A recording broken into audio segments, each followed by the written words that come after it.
everyone, welcome back to the channel. Today we're going to go back to watch reviews.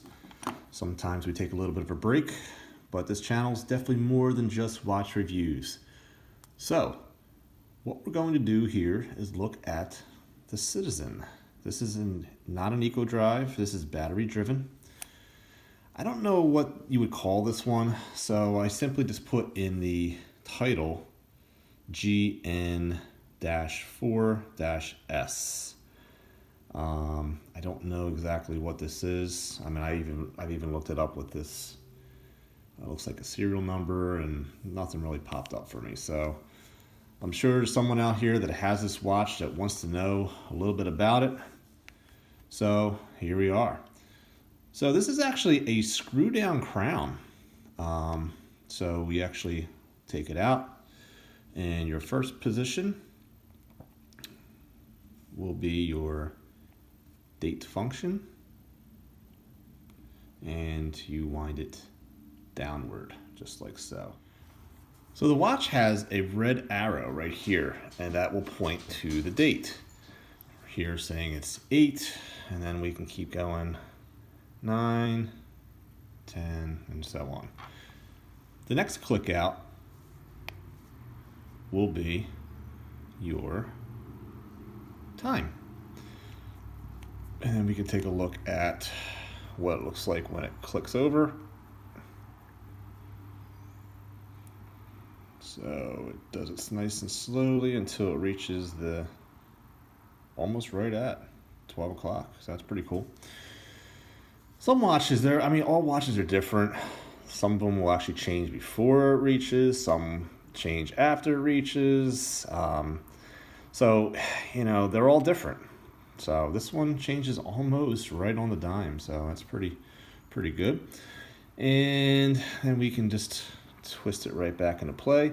By twisting the crown back in, what you're doing is getting the water resistance back in play here. Because there is a gasket that will seal. Otherwise, if this is even a little bit loose, you're going to have some water that's going to get into the movement, and that is not a good thing, my friends. This also has a chronograph function. So at the 2 o'clock position, you see the second hand for the chronograph. This here is always going to run. This is your second hand function, okay? So a lot of people would look at this and say, oh, the watch is not working. Well, no, here's on your sub dial, you got yours. And then to reset it, there you go. So there's the movement there. I also wanted to show you guys, because I love what makes a watch tick, to show you guys what is underneath the case back. So here we go. Have a nice little energizer running the system here, but unlike an automatic, I mean, there's nothing really fancy or anything, you know, to write home about, but I always like to at least give you guys the opportunity to take a look and see what's behind the case back. And then we use our case back tool, which actually fits into the prongs here, and I have plenty of videos that show you how to do this in detail. So, how large is this watch? So we take out our calipers, and let's take a look. It's more than 40. We're looking at possibly, what is it, a 40, maybe 44? Yeah, it is a 44 millimeter without the crown. With the crown, we're looking at a 47 millimeter. And in regards to thickness, we are looking at a 12 millimeter thickness. Lug to lug, this one actually has an aftermarket strap. I don't like the bands, or should I say the bracelets that come with the Citizens or the Seikos even. So I typically swap them out. Even I do love the watches, but I'm not a big fan of the bracelets. This one actually has a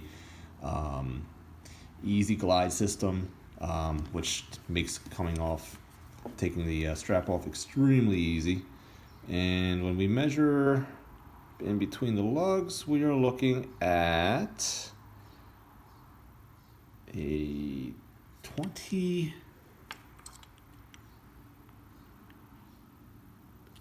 I'm saying it's a 22 millimeter. So if you're looking for an aftermarket strap for this, it is indeed a 22 millimeter. And as I showed you here, I have the easy glide straps. So you can get these watches pretty cheaply. So this is a Japan movement, very accurate. I mean, you know, the quartz movement back in I believe it was the early 80s, late 70s, really put a lot of stress on the Swiss automatic movements because these were much more affordable and much more accurate. So, and even to this day, this Citizen is much more accurate than my Omega or even Breitling automatics. So you're not buying those particular watches because they're accurate. You're buying it for the history, horology, and just the beauty of an automatic movement. But an everyday person doesn't need all that.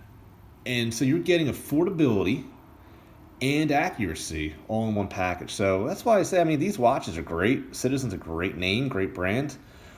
This is not a chronograph, even though it's got the chronograph look to it. There's no like bezel, but it's got, you know, just some of the numbers here to kind of give it kind of like that look. I mean, this would be your pip, but I mean, there really is no actual functionality to that. I mean, you've got the numbers out here, so you know, but it's a cool watch. It's got some texturing to it, as you can see the waffling in the middle. It's got the applied chapter rings here. I mean, it's got some detail. The luminescence is not that great, nothing to write home about. And really, I mean, it's just a very basic watch that, honestly, I mean, look, you can't beat it for the price. I mean, you could definitely pick one of these up. We actually picked this up at a Kohl's outlet for under $100. So you definitely can find a bargain with that. For a Citizen, water resistance to 100 meters, not a bad deal at all. So hope you guys enjoyed. Thank you for watching Average Joe Watch Reviews. Please like and subscribe and turn on those bells so you get notified for each video. Please share so that everyone else can get notified for the best YouTube channel, and spread the word for the best YouTube channel, the #1 YouTube channel, Average Joe Watch Reviews.